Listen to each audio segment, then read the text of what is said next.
Hello friends. मुझसे normally बहुत सारे लोग मिलते हैं और मुझसे पूछते हैं कि तुम क्या करते हो। तो मैं उन्हें ये जवाब देता हूँ कि मैं लोगों को जुआ खिलाना सिखाता हूँ। एक्चुअली मैं ये वर्ड इसलिए बोलता हूँ क्योंकि लोगों को स्टॉक मार्केट के प्रति जो उनका मतलब सोच है, वो उनकी सोच यही है कि स्टॉक मार्केट गैम्बलिंग है, जुआ है।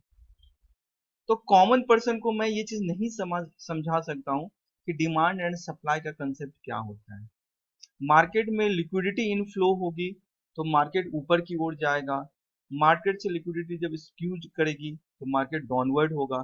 मार्केट में जब जीडीपी बढ़ेगा तो मार्केट ऊपर की ओर जाएगा। जीडीपी श्रिंक करेगा तो मार्केट नीचे की ओर जाएगा। मार्केट में फिस्कल डेफिसिट अगर बढ़ेगा तो मार्केट निगेटिव रिएक्ट करेगा। अगर फिस्कल डेफिसिट अंडर कंट्रोल है तो मार्केट ऊपर जाएगा। ये इतनी सारी चीजें हैं कि जो एक कॉमन पर्सन को मैं शायद 5 मिनट में नहीं समझा पाऊंगा। और मैं उन्हें ये चीज नहीं इतना समझाना चाहता हूँ कि इसलिए क्योंकि वो शायद समझ भी नहीं पाएंगे। तो आज का ये हेडिंग जो मैंने डाला है वो इसीलिए डाला है।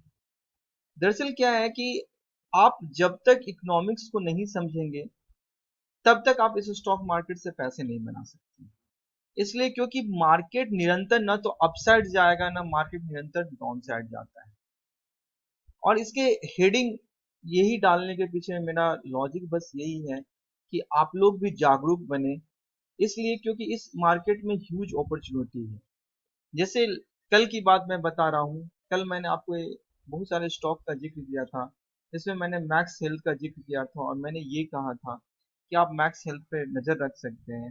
और मैंने इसको इन्वेस्टमेंट के व्यू से खरीदा है और आज मुझे ये 5,000 रुपया प्रॉफिट दिखा रहा है। तो मैंने इसके लिए क्या किया, सिर्फ खरीद करके रखा ही ना, क्योंकि मुझे इसके पीछे की लॉजिक पता है कि इसके नंबर ऑफ बेड्स जो है के मुताबिक जो है ना इसकी कीमत नहीं है जितना कीमत जो है आपका अपोलो हॉस्पिटल का है।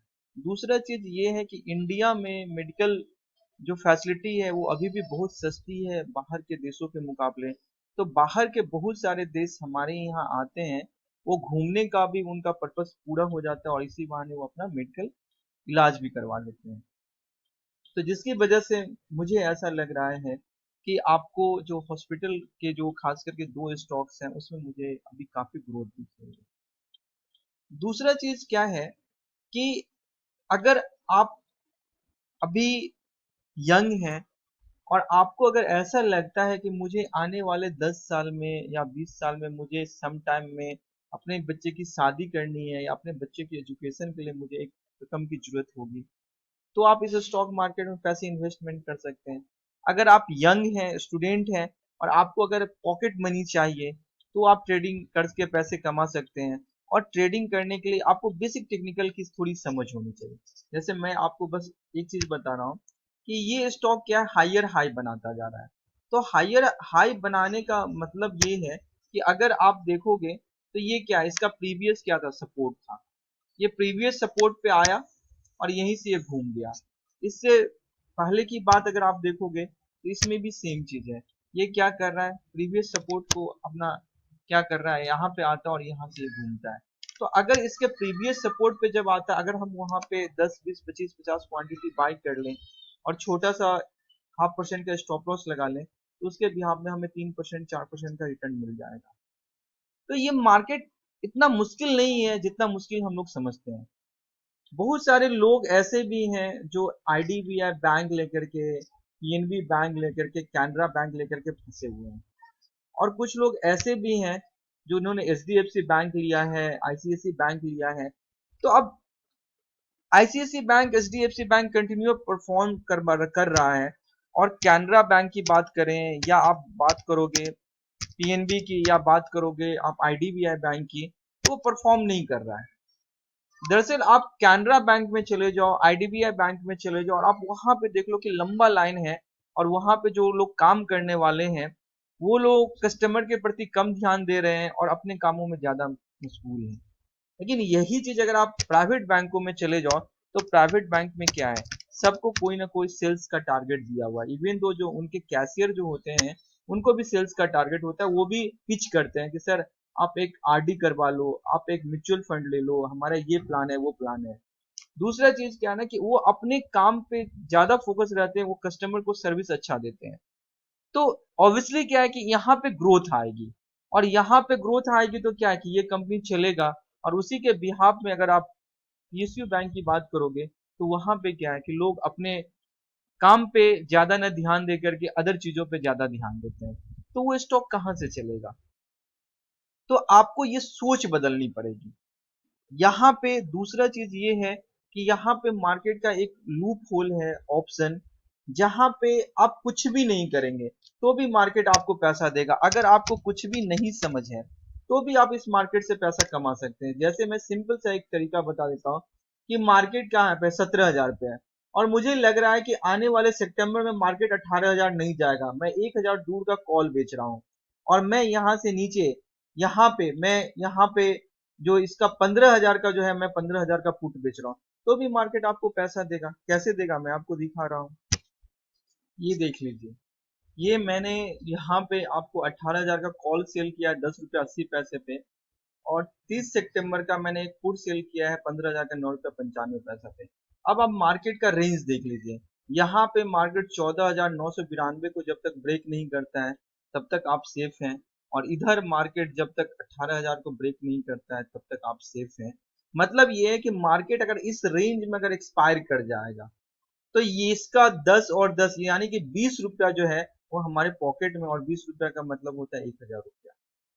और इसमें आपको पैसे जो लगेंगे वो भी मैं बता देता हूँ। अगर आप निकेट अगर आप सेल करोगे तो आपको 1.5 से 2.25 लाख रुपया लगेगा।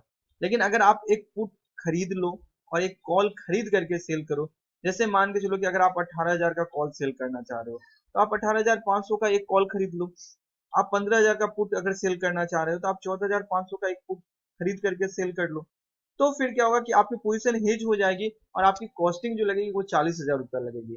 और 40,000 पे अगर मान के चलो कि आपने ये स्ट्रेटजी बनाया, उसमें आपको 500 रुपये आएंगे।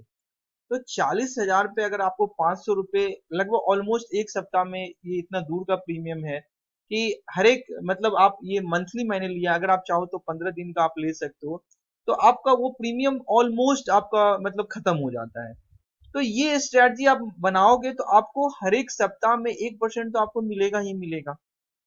तो मैं आपको बस यही चीज समझाने की कोशिश कर रहा हूँ कि ये स्टॉक मार्केट गैम्बलिंग नहीं है।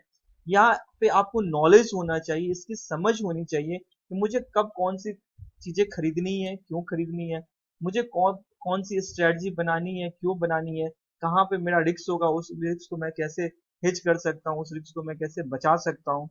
तो ये मार्केट आपको डेफिनेटली पैसा देगा, और आज हो या कल हो आपको डायरेक्टली या इनडायरेक्टली इस स्टॉक मार्केट में आने पड़ेंगे।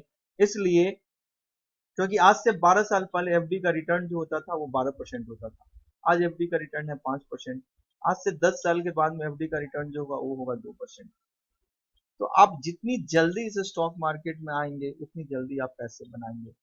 और जब मार्केट गिरता है तो आपको एक अपॉर्चुनिटी देता है। तो आपका काम क्या है कि इसको आप अडॉप्ट करिए, इसकी नॉलेज लीजिए, और यहाँ पे आपका ह्यूज अपॉर्चुनिटी है कैरियर बनाने का, इन्वेस्टमेंट करने का, या अगर आप ट्रेडिंग करना चाहते हैं तो आप वो काम भी आप कर सकते हैं। That's all, thank you.